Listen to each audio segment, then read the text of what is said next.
Step up to the plate with Xfinity Internet. Get the fastest speeds and low-lag streaming for an incredible viewing experience inning after inning. Stream sports from the best seat in the house with Xfinity because it's only live once.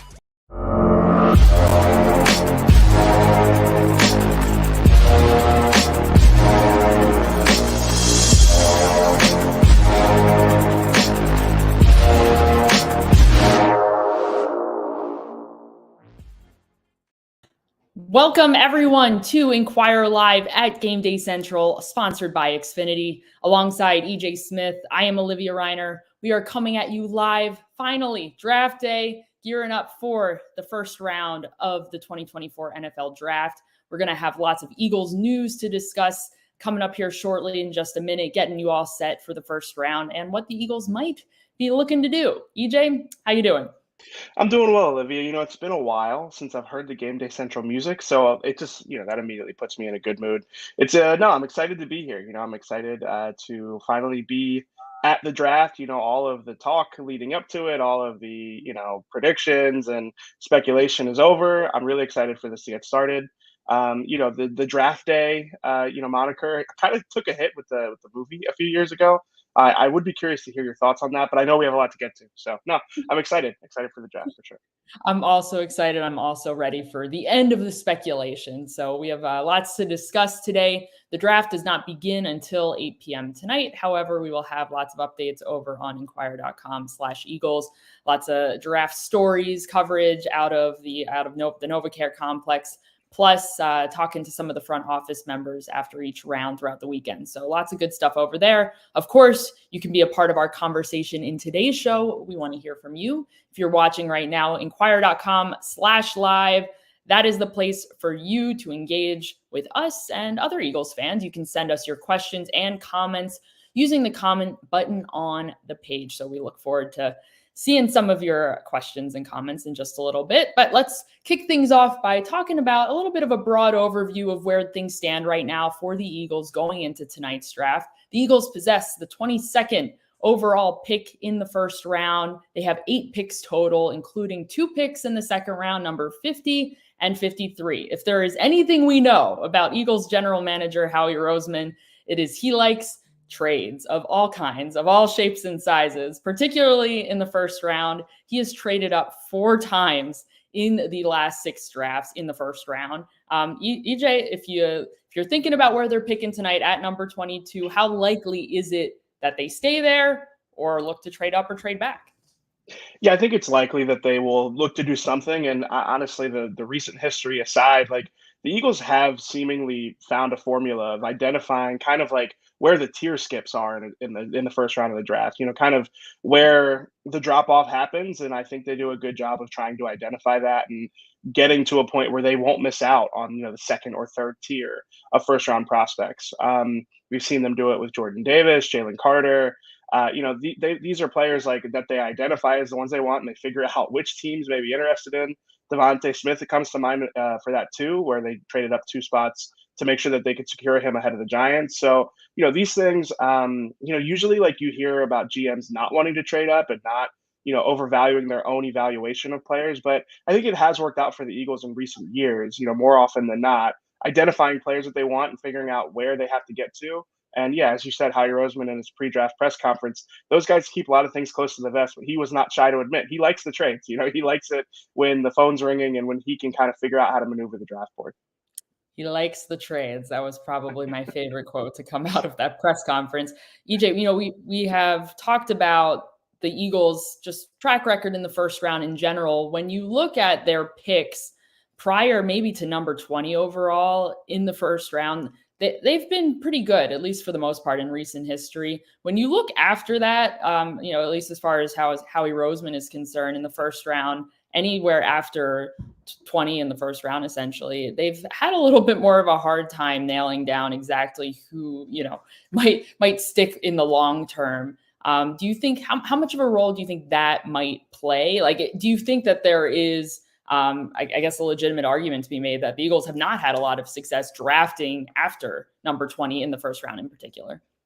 Yeah, and I think you would see like, I think there are teams that do it well, but for the most part, I think teams do see a drop off after that 20 range. Especially one thing I when I was thinking about that, like, that track record before the show, I was thinking about the Eagles seemingly always try and target premium positions. And usually if you're targeting them toward the back half of the first round, you're drafting flawed prospects in some way, shape, or form. So that might be part of it. But I do think like, the trading up has certainly helped them in that regard too, because you're right, the track record of them drafting after 21 or at 21 or lower is definitely a lot more shaky than it is when they kind of can identify a player and make sure that they can get them.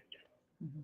I think most general managers will say, for the most part, that the draft is not about selecting needs necessarily, or short-term needs in particular. It's about taking the best player available on the board at the time in order to have a better team in the long term. And the Eagles aren't necessarily any different there. But when you look at this team right now, there are quite a few short-term needs. If cornerback comes to mind as something that is both a short-term need and a long-term need, especially with James Bradbury's play dipping last season. You look at Darius Slay, he's 33 years old. He's got a couple more years left on his contract. The Eagles ought to be thinking about future on the outside. Offensive tackle is not necessarily a position that is a pressing need, but right tackle Lane Johnson in particular, he's turning 34 in just a couple of weeks. He's got a few more years left on his deal. We know Howie Roseman likes to have succession plans in place for future needs.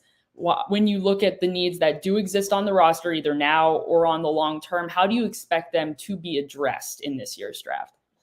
Yeah, the Eagles have a track record of, like you said, kind of setting up succession plans for players along the trenches, whether it's Jason Kelsey, Brandon Brooks came to mind actually with Landon Dickerson, Fletcher Cox, Brandon Graham. Like you see them try and draft a player a year or two early instead of drafting them to sort of immediately step in for somebody once they've gone. And one thing that stood out for me at the pre-draft press conference is how much Howie Roseman kind of backed that those succession plans of the past, how beneficial it was for Cam Jurgens to have 2 years with Jason Kelsey, how beneficial it was for Jordan Davis and Jalen Carter to spend time around Fletcher Cox before, those two players retired. And I think that, that stood out to me as them kind of, selling that type of idea. If it does happen again with Lane Johnson here, I think that that's definitely in play for them to draft a tackle.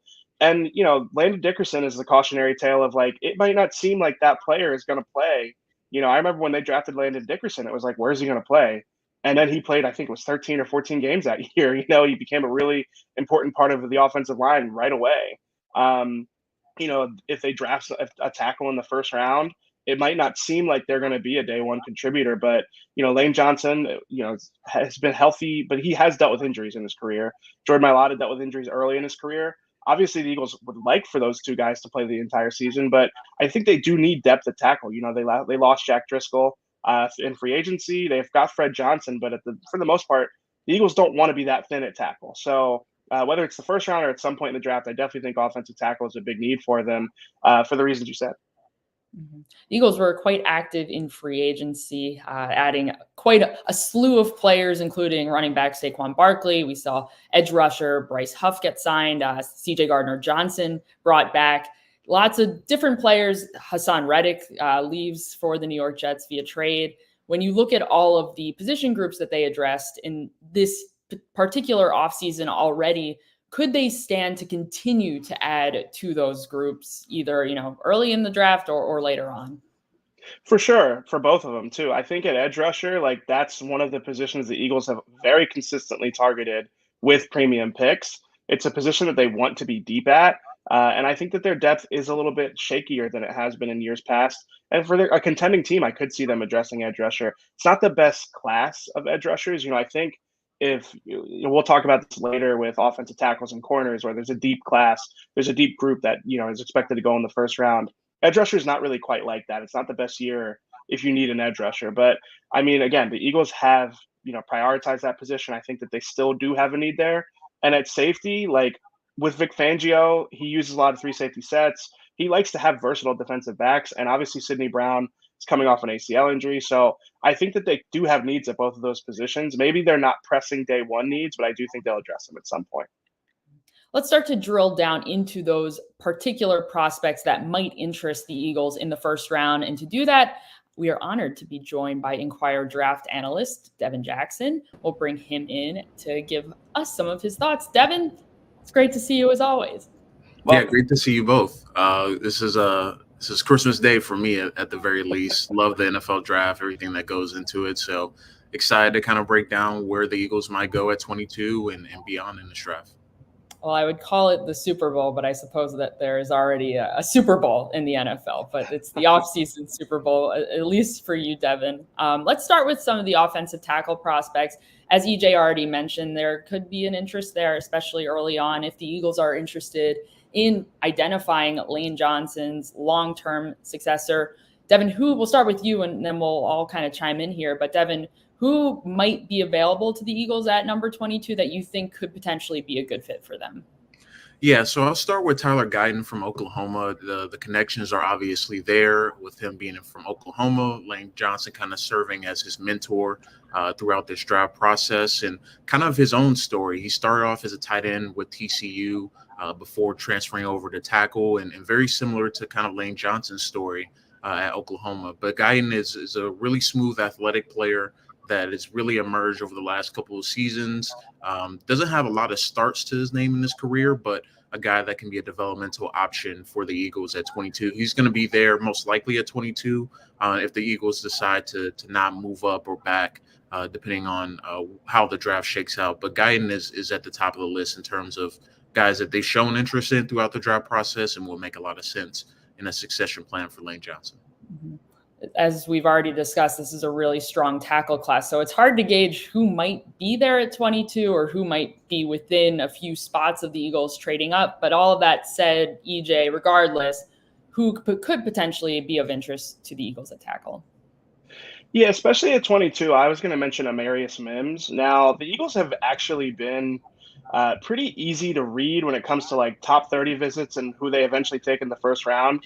Mims is not among their top 30 visits as far as I know. Devin is our top 30 visit tracker, so he can correct me here if maybe there was a last minute addition of Amarius Mims. But aside from that, I do think that he really fits what the Eagles value at the position. He just kind of feels like a very Eaglesy pick, for lack of a better term. I mean, he's massive. He's like 6'6", what is he, 6'8", 350 pounds. He moves incredibly well at that size, and he looks like he could put on more weight, like insanely. Like he's got like, I think I read somewhere he had 17% body fat. So this is a type of player that, the Jordan Mailata type, if you will, like massive player with elite movement skills. Like Guyton, he doesn't have the track record. He doesn't have starting experience that you maybe want to see in a first-round prospect. But I think that, I can hear Howie Rose been saying, if they drafted somebody like Amarius Mims, this is a guy who would have been a top 10 pick if he had another year starting experience. And that would be what you're playing. He's the upside play, to say the least. Like he would be the type of player who has an all-pro ceiling. Maybe it's a little bit of a lower floor because you just haven't seen him play very much. I think he started 8 games at Georgia last year, and he was behind 2 NFL caliber tackles the year before. So kind of, a high risk, high reward player, but I think in the first round, we've seen the Eagles take those swings before. And I think you would make a lot of sense as, again, like a Jordan Mailata type offensive tackle. And the Eagles have the benefit of time right now. They certainly hope they have the benefit of time with Lane Johnson still going strong, and he still has a few more years left on his deal. Not a lot of teams necessarily have that sort of luxury, really. So I think a guy like Mims makes a lot of sense. I think another player that could be a fit for the Eagles at number 22 is Troy Fautanu out of Washington. The first word that comes to mind when we talk about him is, just versatility. He's someone who is, I guess, a little bit shorter in terms of being a tackle at 6'4", 314 pounds, but he's got these very long 34-inch arms. And I think he could have that capacity of starting out at guard, which technically is a need for the Eagles right now, someone to play at right guard and take over for Cam Jurgens, with Jurgens likely moving to center in place of Jason Kelce, and then potentially eventually having Fautanu kick out to right tackle if need be, with Lane Johnson's impending, whenever that might be, retirement or who knows. So I think he's a really talented prospect. Pretty, good athleticism, enough athleticism to, compensate for the lack of height potentially. But it's hard to figure out exactly where he might go, if he will even be on the board close to number 22. But we'll see. As we've already discussed, Howie Roseman has a penchant for trying to move up in the draft. We'll see if he's able to move up at all, or if that's something that they're interested in doing in this year's draft. So let's continue on. We'll talk a little bit about some of the cornerback prospects.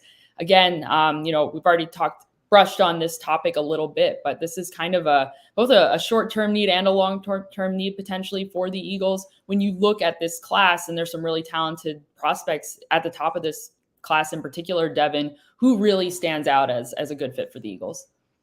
Yeah, so this one is interesting because there's been a lot of smoke over the last couple of days around who the Eagles might trade up for. You've heard Quinyon Mitchell, you've heard Terry and Arnold as well, but I'm gonna focus on Cooper DeJean from Iowa, just because I feel like when you look at Vic Fangio's defense, and EJ touched on a little bit about this earlier in the show, they like to have those versatile chess pieces in the secondary, and DeJean is an ultimate chess piece. And I don't like to use that phrase too loosely, just because I feel like that's kind of thrown around in the NFL draft world. But with DeJean, he has a chance to be a really good corner and safety, which makes him such an intriguing fit for the Eagles. DeJean's ability to break on footballs, his open field tackling ability, his athleticism that really showed out at his pro day. He didn't participate in the combine because he was recovering from injury, but he did have a pro day earlier in April.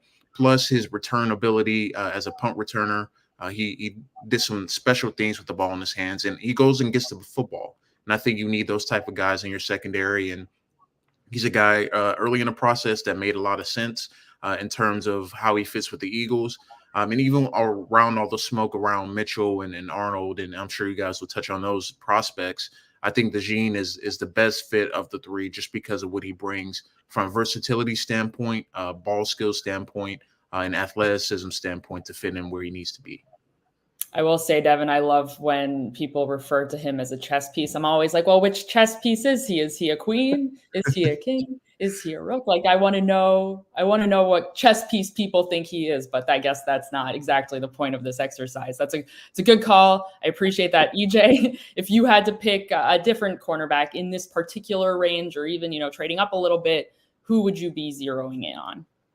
So first off, I think Cooper DeJean would probably be a queen. I'm not very good at chess, but the queen can move around the board, right? Like the queen's got some versatility, so I think that works. I think one quick thing on DeJean that I want to add is, like, people say, like, oh, well, if you view him as a safety, then that means he can't play corner. I don't think that that's the case with him. I think he has so much. He's so athletic, and he's got the profile, and he's got the ability to play multiple spots. I don't think that means he can't play outside corner. I think it just is like, maybe you'd honestly get more use out of him by, like, embracing the versatility. So I think sometimes it's used as like a demerit on his outing profile, but I think he actually is. It's more of like, it raises the floor for him as a prospect. We're going to talk about some of these other outside corners. If they don't stick at outside corner, they might not have a path in the league. With DeJean, he might be able to stick at multiple positions. So anyway, I know I'm rambling about DeJean here. I just really like him as a prospect, so I wanted to get that in there. I think we could go one of two ways. I'll take Terrion Arnold as a potential trade-up candidate.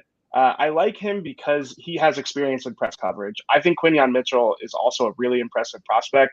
He was really good at the Senior Bowl. I think he quieted any doubts about, level of competition. And he played in press at the Senior Bowl and did well. So I'm not saying that he can't do it, but I think if you were looking for that press man corner, that Vic Fangio, Patrick Surtain type cornerback, I think Terrion Arnold is a little bit more easily projectable in that. Just because he has more experience in press, more experience playing a high level of competition. A lot of people view him as the number one corner in the draft. I think he's right up there. I think him and Mitchell are really neck and neck. I feel like, Terrion Arnold's athletic testing was really good, but it was not like the elite type athletic testing you see from some of the top 10 corners that you would see in the draft. So I think he could, end up being in the teens. And if he is, I could see the Eagles moving up for him. I think, again, talking about top 30 visits, the Eagles did a lot of work on this cornerback class. Now, that could sometimes be a smokescreen. That could sometimes be, just doing your due diligence on guys. The Eagles love to mention when they sign players in free agency that they had them in for top 30 visits and that they've known them for a while. That's a Darius Slay thing that they did. So, it could be a lot of different things, but I do think it's definitely noteworthy that they've had all of them in. And I think that Terrion Arnold, very limited experience that we had with him at the scouting combine, like talking to him up on the podium. He's an impressive guy. I could see him really nailing that top 30 visit. So yeah, I'll go with Terrion Arnold. All right. Well, then that leaves me with Quinyon Mitchell as a potential trade-up candidate for the Eagles. Again, it's so hard to gauge exactly where some of these guys are going to start to come off the board if Mitchell is even within their range in a trade-up scenario. But that said, I think as we know, this is a guy that the Eagles have done their homework on and could be of interest to them, just given the fact that he is such a talented prospect coming out of a smaller school. We haven't seen the Eagles really, especially early on in the draft, use their picks on guys that are honestly not SEC, at least over the last couple of years. But Quinyon Mitchell coming out of Toledo, as you mentioned, EJ doesn't have that kind of press just coverage experience in general compared to Terrion Arnold. So it makes him a little bit of a harder projection. But that being said, he still has all the athletic traits and abilities to potentially become that player at the next level, and would thrive most likely more in his own scheme. So maybe having the opportunity to play more like a Darius Slay, something like that. But we'll see. He's pretty fast, 4.3, 340, not too bad, not too shabby. So he's got some Mount Union connections too. He played for Jason Candle and Vince Karras, who are two of Nick Sirianni's old college roommates. So there you go. What do you think is there good draft history there with Nick Sirianni connections, or is that just a fun thing we all? I feel like there's not a lot of like Mount Union NFL draft hopefuls. No offense to Mount Union. But yeah, I think it's pretty rare that we get any type of Mount Union connection. But yeah, no, there's definitely a little bit of the cohabitation matrix, as Howie Roseman used to call it, there for sure. So, all right, well, we'll see if that has any influence on who the Eagles take in the first round. Let's transition into taking a little bit of a step back and looking at the draft, especially and how it's going to affect the NFC East as a whole. I think we get so tunnel visioned on like, what are the Eagles doing? Who are they going to pick? What prospects are they interested in? But, the Eagles play 2 games a year against the NFC East during the regular season. They're going to face off against whoever is drafted, particularly early on. And you've got a couple teams that have some really high picks in this draft who can go get impact players. So Devin, when you look at the NFC East as a whole, what teams are you going to be keeping an eye on and really taking interest in what they do this year? Yeah, this will be the 2 teams with top 10 picks, and the Giants and Commanders. The Commanders have the number 2 overall pick, and all signs seem to point that they're going to take a quarterback, and most likely Jaden Daniels, who has that running ability along with being a dynamic passer, which is going to kind of force the Eagles' hands a little bit in terms of continue to upgrade their edge rusher room, because they're going to have to get after the quarterback. But the Giants as well, because they've been talking about moving up to get a quarterback as well, with Drake May possibly being there at 3 or 4. They've been working the phones and doing so. But even outside, if the Giants don't get a quarterback, they're going to add a receiver in Malik Neighbors or Rome Odunze, most likely, to continue to bolster the outside receiver position for them, because it's an area that they've really struggled with over the last couple of seasons. Even though they beat the Eagles last year, it wasn't because they were winning downfield and creating dynamic plays in their receivers. So I think those 2 teams in particular are going to be important, because they can also kind of change the course of the draft. Not necessarily the Commanders, but the Giants, if they do trade up for a quarterback and kind of shake things up in the top 10. So those will be the 2 teams I will keep a close eye on. Commanders have a ton of picks in the top 100. They're going to remake their roster. They may not be competitive this year, but over the next couple years, they can continue. If they build out a strong draft, obviously get the quarterback of their future, plus add more weapons for that set quarterback and continue to build their trenches, the Commanders could be a threat here in a few years. All right, well, let's maybe wrap this whole thing up, put a bow on it. We love to do our predictions typically during the season for every single game. But instead, I'm going to ask you all to make a prediction for what the Eagles will do with the 22nd overall pick, Or, you know what, I'd be interested in hearing whether or not you think they'll try to trade up or trade down. So, EJ, we'll start with you. What do you think the Eagles will do at number 22 tonight? Well, surprise, surprise, I have them trading up in the first round. You know how much Howie likes to trade. So I had them trading up with the Seahawks, who are a notorious trade down team. So I think it makes sense for a lot of reasons. The Eagles can get up to 16. I have them giving up number 22 and number 53 in exchange for number 16 and number 81. I think it kind of accomplishes multiple things. Obviously, they can move up. I'm shrouding in secrecy who I have them picking, by the way. I hope you appreciate my showmanship here. So you know, I have them like there's two things. They get to move up in the first round and they also move back into the third round, which I know that might seem counterintuitive, but if they stick at number 50 and number 53, they're going to have to trade into the third round. You know, GMs just they get antsy, they get restless. They watch all these picks come off the board. So I think it kind of balances things out a little bit. You know, so I don't think that the cost is really, prohibitive. Actually, when I plug in I did like my I don't know what the draft chart meter thing is called actually, but like the thing that values all the draft picks and it's very even. I think the Eagles might even be able to get like a fifth or a sixth round pick thrown into this deal if they really wanted to. So depends on how motivated the Seahawks were to move back, I guess. So the wait is over. I have them trading up for Troy Fautanu. Um, for me and Devin have talked about Troy Fautanu over text because we're both draft sickos, and we just sometimes I'll text Devin to make sure that I'm not crazy about a player. I really like Fautanu. I think he can stick a tackle. I think he's the Eagles type of player. For a different reason than Marius Mims, I think he fits the Eagles really well as a guy who just moves differently. I've heard Jeff Stoutland talk in press conferences before about, when he starts evaluation of an offensive lineman, he wants to see what makes him special. And when you watch Fautanu at Washington, the way he moves is just, undeniably special at his size. I know that his arm length isn't quite ideal. He just doesn't have the build of like a prototypical offensive tackle. But I don't think that that's going to preclude him from being able to play that spot. We can talk about the guard versatility in a second, but I do think he has a chance to stick a tackle. We've seen guys like Rashawn Slater stick in the NFL without, ideal arm length. I think he fits the bill because of the way that he moves. Another player I've heard linked with the Eagles that I think would make sense is Talise Fuaga. I personally think Fautanu is a better bet to play tackle at some point in his career. And I think, and let me get this take out before I, pass the mic to Devin here. I really I've heard a lot about, the value of offensive guards, skyrocketing in free agency and how, taking a guard in the first round is okay because they're $20 million a year players now. I don't think that there's anything wrong with taking a guard in the back half of the first half if they're special. But at the same time, I don't think that free agency value necessarily correlates to draft value. The reason that you don't want to take a guard in the first round a lot of the time is because it's easier to find those guys in the middle rounds than it may be per se for a cornerback or an edge rusher or an offensive tackle. So I think it has more to do with draft value than it does actual value. So I've heard people talk about, oh, even if this player turns out to only be a guard, that's fine because guards are worth a lot of money now. I think the Eagles should be able to find somebody with tackle versatility. I think they should prioritize that, and I think Fautanu has that, which is why I went with him. All right, Devin, if you could put your Howie Roseman cap on, who are you taking at number 22, or maybe you're moving up or you're moving back?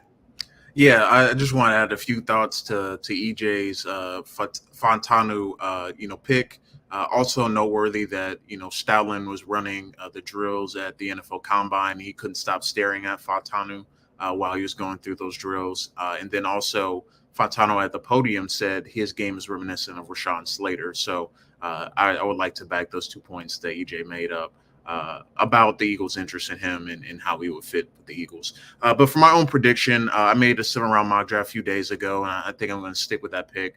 I have the Eagles trading up to 15 with the Indianapolis Colts to select Terrion Arnold. The Eagles will also get a 3rd-round pick in that deal while giving away pick number 50.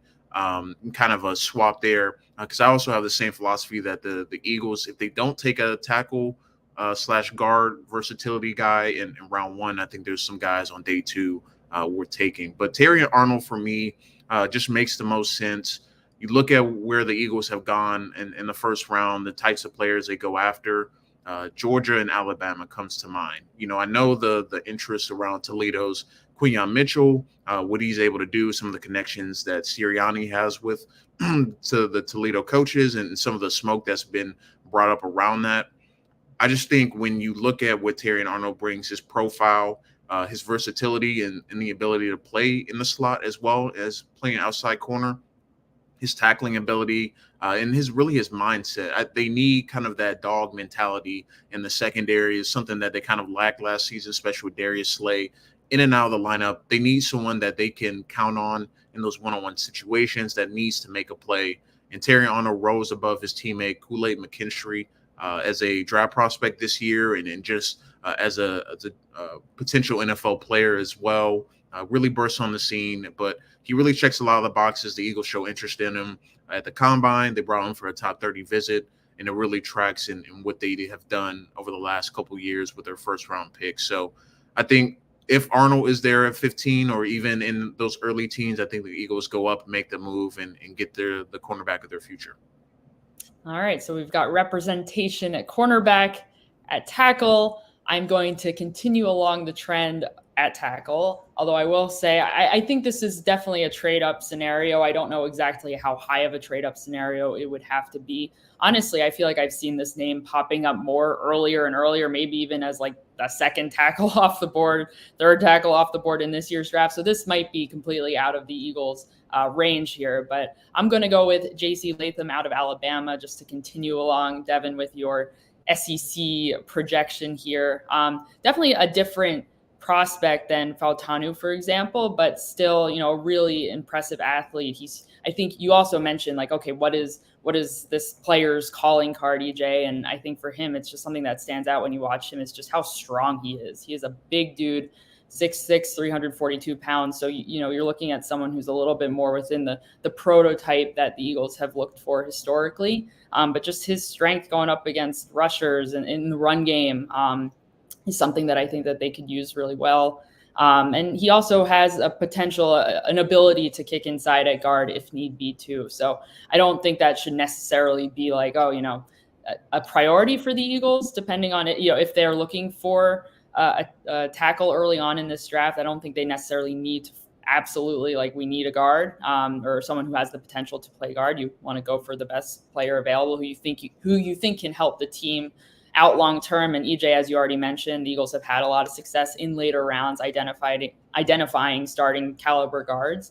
But you know what? If Latham is there at 22, which I don't think he will be, that would be great for the Eagles. And if he is within a reasonable amount of spots, and I could see him as someone that they would be interested in trading up for. So lots of great prospects. Guys, thank you so much really to all of you and your hard work throughout the last several months. Devin, I feel like this is a year-round thing for you. So thank you for informing all of us and informing all of our readers. We appreciate your hard work. And thanks to everybody watching right now for tuning into Inquirer Live at Gameday Central, sponsored by Xfinity. Remember, you can stay engaged with us throughout this entire weekend as the Eagles make their picks over on Inquirer.com/Eagles. We'll have lots of news, lots of updates over there. So we look forward to continuing this conversation. That's right. And also, don't forget to subscribe to our Sports Daily newsletter. It's your go-to source for our latest articles and comprehensive Philadelphia sports coverage. That is all for today, everyone. Thanks again for watching Gameday Central, sponsored by Xfinity.